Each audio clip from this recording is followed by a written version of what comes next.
है, इसमें एक दूसरे पे इतनी तीखी टिप्पणियां की जा रही हैं, एक के बाद एक कई तरह से चिरकुट वाले बयान सामने आ रहे हैं। ये कौन सा अलायंस होगा, ये देखने वाली बात होगी। सीधा रुख करते हैं मेरे सहयोगी राजीव रंजन का। राजीव, आपकी तरफ मैं रुख कर रहा हूं, और जैसे जैसे लोकसभा चुनाव 2024 नजदीक आ रहे हैं, हम उम्मीद कर रहे थे कि इंडिया अलायंस जो है एकजुट होगा, एक ठोस रणनीति के साथ आगे आएगा। लेकिन अब जब 5वीं बैठक होने जा रही है, अब भी इंडिया अलायंस एकजुट नजर नहीं आ रहा है। ममता बनर्जी ने इस बैठक से किनारा कर लिया है। बहुत सारे ऐसे सवाल हैं जिनके जवाब हमें आज तक नहीं मिले हैं कि संयोजक कौन होगा, सीट शेयरिंग को लेकर फॉर्मूला कौन होगा। कांग्रेस और समाजवादी पार्टी एक दूसरे से उलझे हुए हैं। आज जो ये बैठक होने जा रही है, क्या ये माने कि एक अहम बैठक, कोई ठोस रणनीति, कोई बड़ा फैसला इस बैठक से हमें नजर आएगा?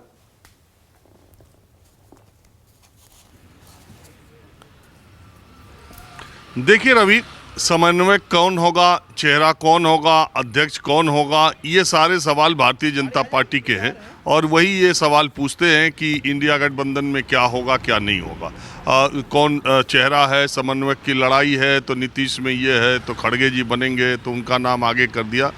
ये जो है बीजेपी की तरफ से ये सब बातें कही जाती हैं और कहनी भी चाहिए। एक दूसरे का विरोध करने के लिए राजनीतिक दल होते हैं। मूल बात यह है कि इंडिया गठबंधन में जो ये नेता हैं, ये प्रधानमंत्री नरेंद्र मोदी से 2024 में दो हाथ करने के लिए जितने भी इंडिया गठबंधन के नेता या पार्टियां हैं, वो अकेले दम पर नहीं लड़ सकते।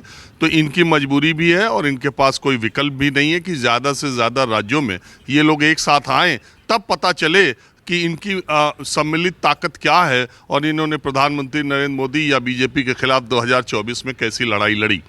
देखिए, ये जो इंडिया गठबंधन का सारा मामला है, सबसे पहले मैं आपको ये बता दूं कि मणिपुर में कल से राहुल गांधी को जो यात्रा की हरी झंडी मिल गई है, भारत न्याय जोड़ो यात्रा कल से शुरू कर रहे हैं सुबह से, तो पूरी की पूरी कांग्रेस पार्टी और नेतृत्व और साधन संसाधन, पूरा का पूरा दिमाग इस समय राहुल गांधी की यात्रा को शुरू कराने और शुरुआती दिनों में चर्चा में रहने के लिए कांग्रेस पार्टी का संगठन, नेता लगे हुए हैं। तो पहला ध्यान तो उनका उस पर है। जहाँ तक इंडिया गठबंधन की बात है, अब हरी झंडी मिल गई है। हालांकि वहाँ के जिला अधिकारी ने कहा है कि सीमित संख्या में लोग होने चाहिए, कानून व्यवस्था की स्थिति को देखते हुए बहुत भीड़ नहीं होनी चाहिए। तो पहली बात तो ये है। देखिए, पहली बात तो ये है कि आज लोहड़ी है और लोहड़ी के अवसर पर न्यूज़ 24 के सारे दर्शकों को बधाई। इतनी ज़्यादा ठंड है रवि कि माइक पकड़ना भी मुश्किल हो रहा है बाहर। तो अब जो इंडिया गठबंधन की बातचीत मैं आपको बता दूं, जो समाजवादी पार्टी और कांग्रेस के बीच है, बहुत इंटरेस्टिंग बातचीत है। मुझे सूत्रों के मुताबिक अंदर की बातें पता है, इसलिए मैं आपको शेयर कर रहा हूं, दर्शकों को भी जान के अच्छा लगेगा।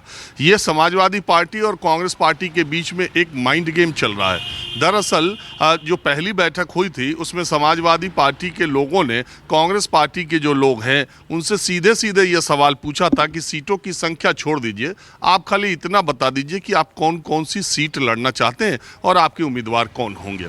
देखिए, जब से समाजवादी पार्टी बनी और सोनिया गांधी चुनावी राजनीति में आई और उसके बाद राहुल गांधी आए, नेताजी ने, मुलायम सिंह यादव ने कभी उनके खिलाफ कैंडिडेट रायबरेली अमेठी से नहीं दिया। ऐसा उन्होंने चंद्रशेखर जी के साथ भी किया था। जब तक वो चुनाव लड़े, उनके खिलाफ कभी समाजवादी पार्टी ने अपना कैंडिडेट नहीं दिया था, वो निजी रिश्तों को वो अहमियत देते हुए। बाद में उनके बेटे नीरज शेखर समाजवादी पार्टी में शामिल हो गए थे, वो बात अलग है। तो अमेठी और रायबरेली तो कभी से भी समाजवादी पार्टी लड़ी नहीं बाद में, सोनिया जी और राहुल गांधी के आने के बाद। तो उन दो सीटों की वो बात नहीं करते और उन्हीं दो सीटों पे बात अटक गई और उस पर उनका ये कहना था कि बाकी सीटों के बारे में आप बताइए। समाजवादी पार्टी की जो बातचीत का आधार है वो 2019 के लोकसभा चुनाव का प्रदर्शन और 2022 के विधानसभा चुनाव।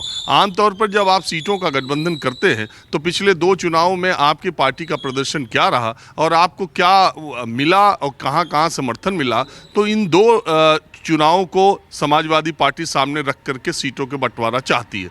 मैं आपको ये भी बता दे रहा हूँ कि कांग्रेस पार्टी और समाजवादी पार्टी, आरएलडी और भीम आर्मी, इन चारों का गठबंधन उत्तर प्रदेश में होगा, लेकिन ये माइंड गेम चलता रहेगा। तो बात यह है कि उस बैठक में कांग्रेस की तरफ से कोई बहुत मुकम्मल तैयारी नहीं थी, ऐसा सूत्रों ने बताया कि समाजवादी पार्टी ने सीटों की संख्या नहीं कि आप 20 ले लीजिए 50, उन्होंने सीधे सीधे रखा कि आप कौन सी सीट लड़ना चाहते हैं। बात इस पर ख़त्म हो गई कि अगली बैठक फिर होगी। जो पार्टी के महासचिव हैं अविनाश पांडे जी, अजय यात्रा में है और इसके बाद दूसरे चरण की जो बातचीत होगी, दूसरे चरण की बातचीत में ये हुआ कि अभी कांग्रेस पार्टी की कोऑर्डिनेशन कमेटी की बैठक ही नहीं हो पाई है और अभी उत्तर प्रदेश की कोऑर्डिनेशन कमेटी के जो और सदस्य है उनके साथ सलाह मशवरा हमारा नहीं हुआ है, इसलिए। और राहुल गांधी की न्याय यात्रा, भारत न्याय यात्रा शुरू होने वाली है, इसलिए 17 के बाद कभी बैठा जाए या 15 के बाद समाजवादी पार्टी के लोगों से कहा गया कि उसके बाद हम बैठते हैं।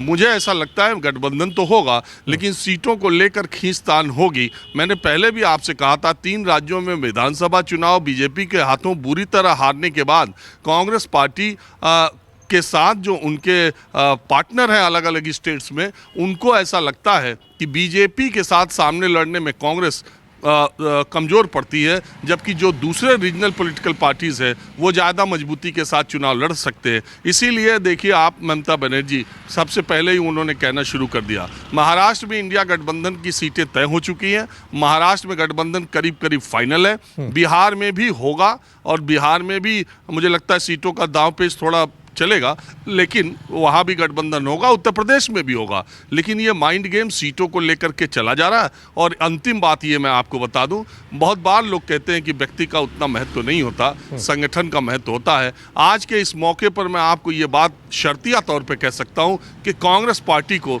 अगर एक आदमी की कमी इस वक्त खल रही होगी तो उनका नाम स्वर्गीय अहमद पटेल है। वो ऐसे नेता थे, वो ऐसी शख्सियत थे कांग्रेस पार्टी में, जिनको हर राज्य की राजनीतिक हालात, पार्टी की ताकत और इसके अलावा दूसरे सहयोगी दलों के साथ उनके जो रिश्ते थे और जिस लेवल पर जाकर अहमद पटेल राजनीतिक बातें करते थे या राजनीतिक सहभागियों से सहयोग और अपेक्षा उपेक्षा सारी बातें करते थे, वो एक आदमी मिसिंग है जिसकी वजह से ये पूरी की पूरी कांग्रेस पार्टी में जो आप देख रहे हैं कि सहयोगी दलों के साथ और पिछले 6 महीने से ये बात चल रही है, अभी तक सीट शेयरिंग के जो रीजनल पॉलिटिकल पार्टीज हैं उनका ये कहना है कि सीटें हमें कौन लड़नी है। कांग्रेस पार्टी को सबसे पहले इस बात का तय करना चाहिए, क्योंकि उनको अपने उम्मीदवार तय करने हैं। आज 16 जनवरी के दिन है, आप 2 दिन 4 दिन आप बढ़ाते जा रहे हो और 28 फरवरी या फरवरी के अंतिम हफ्ते में चुनाव की घोषणा हो जाएगी।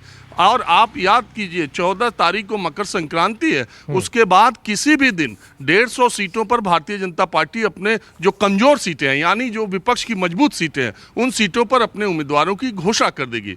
तो जब तक सीट शेयरिंग जल्दी से जल्दी नहीं हो और कांग्रेस पार्टी के लोग जल्दी से जल्दी क्योंकि इन राज्यों में होना तो है ही, बिना हुए तो कोई सवाल नहीं है, बिहार में भी होगा, उत्तर प्रदेश में भी होगा, लेकिन मैं आपको बता रहा हूँ ये माइंड गेम जो है चलने में देरी हो रही है। और अहमद पटेल साहब होते तो शायद 2-4 राज्यों का अब तक प्रेस कॉन्फ्रेंस होकर सीटों का खुलासा भी हो गया होता, मुझे ऐसा लगता है पर्सनली।